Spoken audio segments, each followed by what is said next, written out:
Good morning and welcome to my new first podcast. नमस्ते। तो ये है मेरा फर्स्ट पॉडकास्ट। फर्स्ट पॉडकास्ट इसलिए है क्योंकि अभी तक मुझे ऐसी कोई बात करने की ज़रूरत ही नहीं पड़ रही थी। बट जब हम थोड़े इमोशनल हो जाते हैं शायद तभी पॉडकास्ट बनाते होंगे। मैं इमोशनल इसलिए हूँ, सॉरी मेरा पैर इसको छू रहा है ना तो बार बार कैमरा हिल रहा है। मैं इमोशनल इसलिए हूँ कि शेयर बाजार में बहुत सारे लोगों के लिए बहुत बड़ा नुकसान हो चुका है।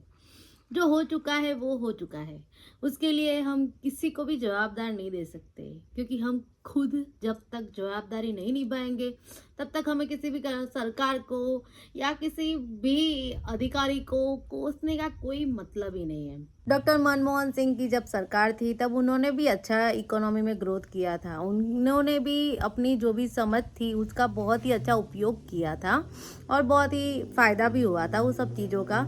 और जब उन्होंने नरेंद्र मोदी जी को सौंपा ये कह के कि जो मैं इकोनॉमी में ग्रोथ किया है आप वही काम को आगे बढ़ाना, तो मोदी साहब ने भी बहुत ही अच्छे से किया सब।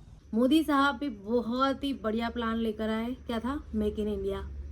बहुत ही ज़बरदस्त प्लान था। अगर हम लोग ने 10% भी सरकार को ये सारी स्कीम में हेल्प किया है, स्किल इंडिया, मेकिंग इंडिया, बहुत सारे अच्छी अच्छी चीज़ें लेकर आए थे, बट हम लोगों ने कुछ नहीं किया।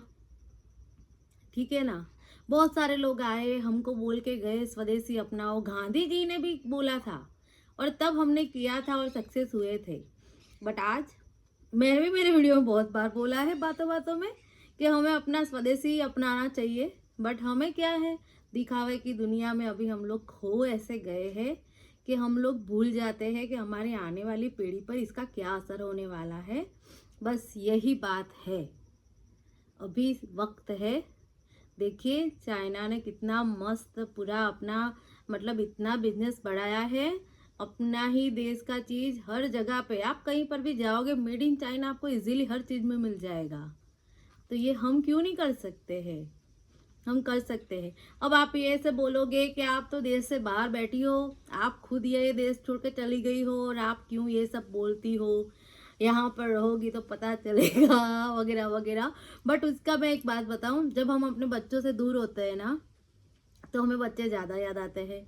जब माँ बाप से दूर होते हैं ना तो हमें माँ बाप ज़्यादा याद आते हैं। उसी तरीके से देश से दूर होते हैं ना तो हमारे में देशभक्ति ज़्यादा होती है। और ये सब छोड़ छाड़ के तो आ नहीं सकते हैं, बट हमारे लोग, हमारे भाई बहन जो वहाँ पर है, उनके लिए जो यहाँ की दूरदृष्टि से हम देख सकते हैं वो चीज़ हम उनको बोल सकते हैं कि हम कहाँ जा रहे हैं। देखो कोई भी पार्टी आएगी ना वो इलेक्शन के टाइम पे आपको बोलेगी कि जाति के नाम पे वोट दो, धर्म के नाम पे वोट दो, बट वही पार्टी इलेक्शन जीतने के बाद क्या बोलती है, हम इतनी इकोनॉमी बढ़ा देंगे, हमें इकोनॉमिक क्षेत्र में ये काम करना है वो काम करना है।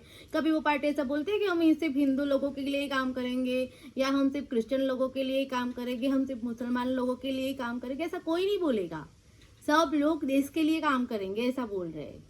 तो देश तभी आगे बढ़ सकता है जब हम सब एक दूसरे के साथ खड़े होंगे और ये मेकिंग इंडिया, स्किल इंडिया जैसी चीज़ों को बढ़ावा देंगे। और उसमें हमारा सबसे बड़ा पार्ट तो यही है कि हम स्वदेशी अपनाएंगे। जब तक हमारा देश इतना समृद्ध नहीं हो जाता कि हमारे बच्चों को दूसरे देशों में नौकरी के लिए भागना ना पड़े, तब तक हमें ये चीज़ें करनी है। फिर चाहे 2 पीढ़ी करो, 5 पीढ़ी करो, 4 पीढ़ी करो, बट आपके बच्चों को दूसरे देश में नौकरी के लिए ना जाना पड़े, ऐसा आपका देश जब तक ना बन जाए तब तक आपको ये सारी चीज़ें करनी है। प्लीज़ आप लोग भाषा के बारे में लड़ना छोड़ दो, धर्म के बारे में लड़ना छोड़ दो, जाति के बारे में लड़ना छोड़ दो, क्योंकि ये सारी चीज़ों से सिर्फ और सिर्फ आपके पड़ोसी देशों को ही फायदा हो रहा है और आपको और आपके देश को नुकसान हो रहा है।